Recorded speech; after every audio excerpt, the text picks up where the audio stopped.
उत्तर प्रदेश में निकाय चुनाव को लेकर 37 जिलों में प्रथम चरण का जो मतदान था वो कल समाप्त हो चुका है। अब दूसरे चरण को लेकर Bharatiya Janata party ground level पर अपनी मेहनत कर रही है। हमारे साथ बात करने के लिए मौजूद है उत्तर प्रदेश सरकार में पर्यटन एवं संस्कृति मंत्री जयवीर सिंह।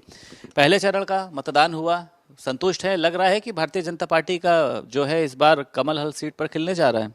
37 जिलों के जनता को, शहरी निकाय की जनता को बहुत बहुत धन्यवाद, आभार। निकले, बढ़िया समर्थन सहयोग मिला और हमें बहुत ही अच्छे शुभ परिणाम की उम्मीद है कि भारतीय जनता पार्टी के पक्ष में 10 सीटों पर मेयर का चुनाव हम लोग पहले चरण में लड़े हैं और पूरा है कि 10 की 10 भारतीय जनता पार्टी की झोली में डालने का काम उत्तर प्रदेश की जनता ने किया है। अच्छा सर, ये बात भी एक आपसे पूछनी है कि जब से निकाय चरण की चुनाव की जो तारीखें घोषित हुई थी उसके बाद से लगातार आप लोग अपनी जो है चुनावी सभाएं कर रहे हैं। कितनी चुनावी सभाएं अभी तक आप कर चुके हैं सर? हम लोग कल शाम को लौटे हैं मतदान कराने के बाद। हम लोग जिस दिन चुनाव प्रचार समाप्त हुआ उस दिन तक अपने प्रभार के जिले बनारस में थे, फिर उसके बाद मैनपुरी फरीदाबाद में थे। अगले ही दिन जहाँ ख़त्म होना था तो 9-9, 10-10, 11-11 सभाएँ एक दिन में हम लोग किए हैं। और मैं समझता हूँ अब तक हम लोगों की कुल सभाएँ अगर जोड़ियाँ तो 34 या 35 हम लोगों की छोटी बड़ी सभाएँ हो चुकी होंगी। और उसके अलावा लगातार सतत रूप से जनसंपर्क, लोगों के साथ चर्चा, कहीं कुछ विवाद निपटाने की पंचायतें, इस तरह सतत रूप से हम लोग प्रयासरत हैं। कहीं कहीं जो आपस में टिकट न मिलने को लेके जो नाराज़गी थी उसके लिए पंचायत लगाई गई, कई जगह कुछ प्रत्याशियों को बिठाने का, मतलब ये सतत रूप से चलता रहा। और मुझे ही नहीं मतलब प्रदेश के सारे नेता, सारे चाहे संगठन के हों या सरकार के हों, उन सबको अलग अलग जिम्मेदारियां दी गई थी और उन्होंने बखूबी अपने दायित्व का निर्वहन किया है। भारतीय जनता पार्टी का एक एक कार्यकर्ता, चाहे वो सरकार में पदासीन हो या संगठन में पदाधिकारी के रूप में हो या सामान्य कार्यकर्ता हो, सभी लोगों ने चुनाव में जिताने के लिए सतत रूप से अपने दायित्व का निर्वहन ईमानदारी से किया है। इसलिए मुझे पूरा भरोसा है कि हम लोग बहुत बेहतर परिणाम लेके आएंगे। अच्छा सर, मेयर की बात करी जाए, कोई दो राय नहीं है, भारतीय जनता पार्टी का ही रहता है। लेकिन नगर पालिका की बात करी जाए, नगर पंचायत अध्यक्ष की बात करी जाए, वहां पे भारतीय जनता पार्टी उतना कमाल नहीं कर पाती। तो लग रहा है इस बार तस्वीर बदलेगी?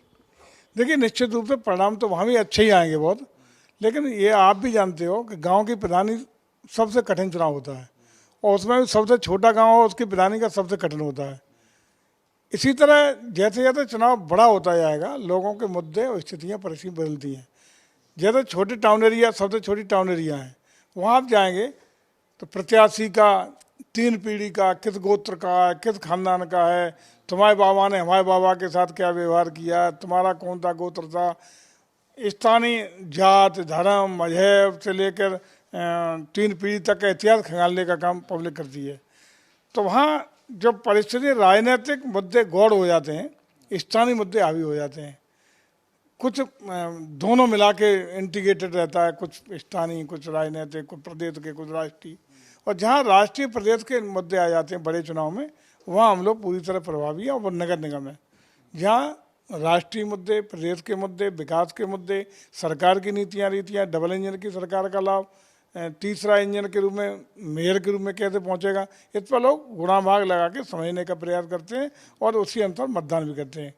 अच्छा, अखिलेश यादव जिस तरीके से मेट्रो में निकले चुनाव में, जिस तरीके से प्रचार प्रसार खत्म हो रहा था, एक दिन पहले रिवर फ्रंट पर पहुंचे, कर्नाटक भी जा रहे हैं, तो लग रहा है आपको कि वो निकाय चुनाव में क्या अपनी हार मान चुके हैं कि प्रचार प्रसार भी नहीं कर रहे हैं? पार्टी के तमाम कार्यकर्ताओं का भी कहना, और तमाम कार्यकर्ता भारतीय जनता पार्टी में भी शामिल हो रहे हैं।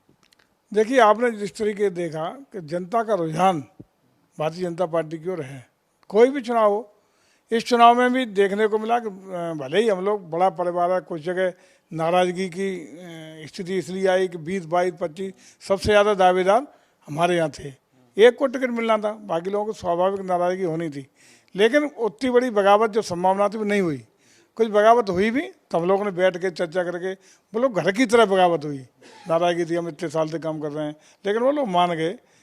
लेकिन दूसरी ओर समाजवादी पार्टी का आप देख रहे होंगे, न कोई इंटरेस्ट है, न कोई मतलब है। वो तो अपना अखिलेश जी क्या कह दें, क्या करने लगें, क्या बयान दे दें, कोई भरोसा नहीं है। एक दिग्भ्रमित से लगते हैं। और तरह तरह से पता नहीं किस तरह के अपना निर्णय ले रहे हैं। तो मुझे लगता है कन्फ्यूजन की स्थिति में है, क्या है मुझे समझ नहीं आ रहा है। क्योंकि वो जिस गंभीरता से मुझे लगता है उन्हें चुनाव लड़ना चाहिए था, कहीं शिवपाल जी भी नज़र नहीं आ रहे हैं, कहीं राम गोपाल जी की भी मीटिंगें कहीं नहीं लग रही हैं। अखिलेश जी को कम से कम हर मेयर की सीट पे उनकी मीटिंग लगनी चाहिए थी। परिणाम जो आते हैं, लेकिन चूँकि मुख्य विपक्षी दल हैं तो वो भी कहीं नज़र नहीं आए। तो अब क्या है उनकी रणनीति, अभी तो वही बता सकते हैं। अच्छा, ये बताइए सर कि बजरंग दल पर ये कहा गया कि बैन लगा दिया जाएगा, जैसे पीएफआई, मतलब आतंकवादी संगठन को बजरंग दल से जोड़ना, धार्मिक आस्थाओं के साथ खिलवाड़ करना, किस तरीके से देखते हैं पार्टियों के इस आप सवालों को? बहुत गंभीर स्थितियाँ, बहुत खराब स्थितियाँ हैं। आस्था और धर्म ये अलग विषय हैं, राजनीति को इससे जोड़ने का काम नहीं करना चाहिए। और किसी की भी आस्था को चोट पहुंचाने का अधिकार किसी को नहीं मिलना चाहिए। जिस तरीके से बजरंग बली पर बयान दे करके धार्मिक हिंदू भावनाओं को चोट पहुंचाने के लिए प्रयास कांग्रेस ने किया है, वो निंदनीय है। और मैं समझता हूँ इस तरह के प्रयास लगातार, चाहे मोदी जी को गालियाँ देने की बात हो, चाहे वो धार्मिक आस्थाओं पर चोट पहुंचाने की बात हो, एक धर्म विशेष को खुद करने का प्रयास कांग्रेस करती रही है। उसका लाभ पहले मिलता रहा होगा कभी, उसी के बल पे अपनी जब हिंदू समाज एक जागरूकता नहीं थी तब उसको लाभ मिलता रहा होगा एक धर्म विशेष को खुद करने के लिए। लेकिन अब वो परिस्थितियाँ नहीं हैं। अब मुझे लगता है आप गलत नंबर डायल कर रहे हैं और उसका नुकसान लगातार उन्हें हो रहा है। और कांग्रेस को इससे हटके विकास पर बहस करें, देश के मुद्दों पर बहस करें, देश की समस्याओं पर बात करें, ये ज़्यादा उचित होगा। लेकिन अब पता नहीं कौन क्या राय दे रहा है। पुरानी पार्टी है, दिग्गज लोग उसमें रहे, पुराने लोग हैं, ईश्वर उन्हें सद्बुद्धि दे। लेकिन कम से कम किसी भी धर्म की आस्था को, भावना को ठेस पहुंचाने का काम नहीं करना चाहिए। 13 मई के लिए क्या कहना चाहेंगे? मतगणना है उस दिन और बहुत मेहनत करी है, मुझे तो लगता है आप लोगों के जो इम्तिहान था उसका रिजल्ट आना है, तो क्या कहना चाहेंगे 13 मई? बहुत अच्छे परिणाम आएंगे, इंतजार रहेगा। 13 को कमल खिलेगा, प्रदेश भर में बहुत अच्छे परिणाम आएंगे। भारतीय जनता पार्टी के हक में जनादेश प्राप्त होगा और निश्चित रूप से हम लोग की जो मेहनत है, सारे लोगों ने मिलकर के जमीन पर जाकर मेहनत की है, उसके शुभ परिणाम सामने देखने को मिलेंगे, ऐसा पूरा विश्वास है। बहुत शुक्रिया सर।